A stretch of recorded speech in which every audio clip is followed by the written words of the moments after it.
मोदी सरकार का बेटी बचाओ बेटी पढ़ाओ अभियान यानी कि पहले बेटी की सुरक्षा और उसके बाद उसको पढ़ा लिखा कर आत्मनिर्भर बनाना। मोदी सरकार ने तो इसी उद्देश्य से ये अभियान शुरू किया था, लेकिन कब ये अभियान एक चुनौती बन गया पता नहीं चला। मतलब बेटी बचा सको तो बचा लो। हाथरस का कांड यही कहता है, जहां बेटी बचाई नहीं जा सकी। बेटी के साथ सामूहिक बलात्कार जैसी वारदात को अंजाम दिया गया। अलीगढ़ में उसका इलाज कराया गया। हालत खराब होने पर दिल्ली के सफदरजंग अस्पताल में रेफर किया गया, लेकिन उसके प्राण तो मानो 14 सितंबर की रात को ही उन हैवानों ने खींच लिए थे। ये तो बस बची कुची सांसें थी जो वो 29 सितंबर की सुबह 6 बजे तक ले रही थी। लेकिन उसके बाद बेटी की जान जाने के बाद भी उसके शरीर और उसके परिवार के लिए परेशानियां खत्म नहीं हुई। उसके बाद शुरू हुई शव के साथ साथ उससे जुड़े सभी सबूतों को मिटा देने की जोर जबरदस्ती। आरोपी है यूपी पुलिस।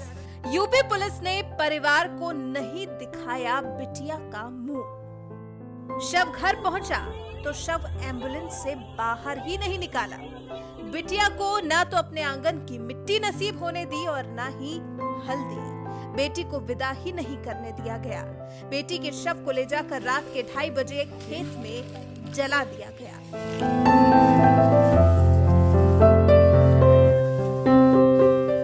अगर उन हैवानों ने बेटी के साथ बर्बरता की हदों को पार किया तो यूपी पुलिस ने भी कोई कोर कसर नहीं छोड़ी। और उसके बाद इस तरह की कार्यशैली के लिए कांग्रेस के अध्यक्ष सोनिया गांधी ने अपनी आवाज मुखर की है। सोनिया गांधी ने योगी सरकार को कटघरे में खड़ा किया।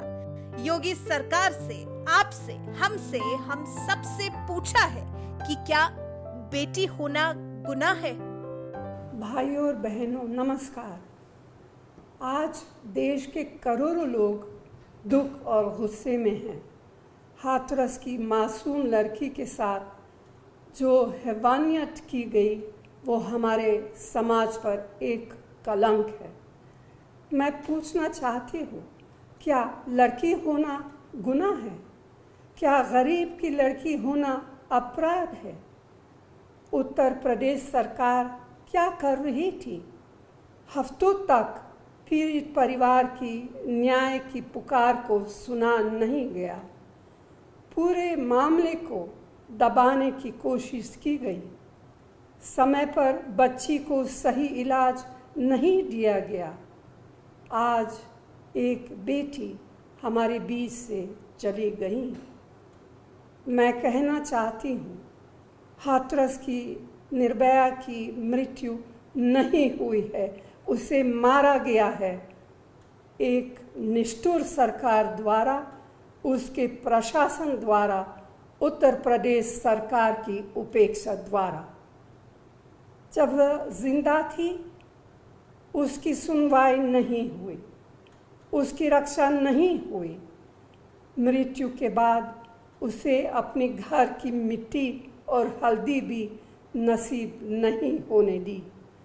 उसे उसके परिवार को सौंपा नहीं गया।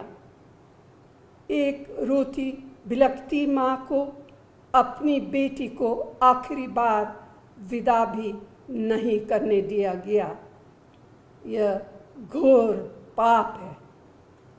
जोर जबरदस्ती करके लड़की की लाश जला दी गई। मरने के बाद भी इंसान की एक गरिमा होती है।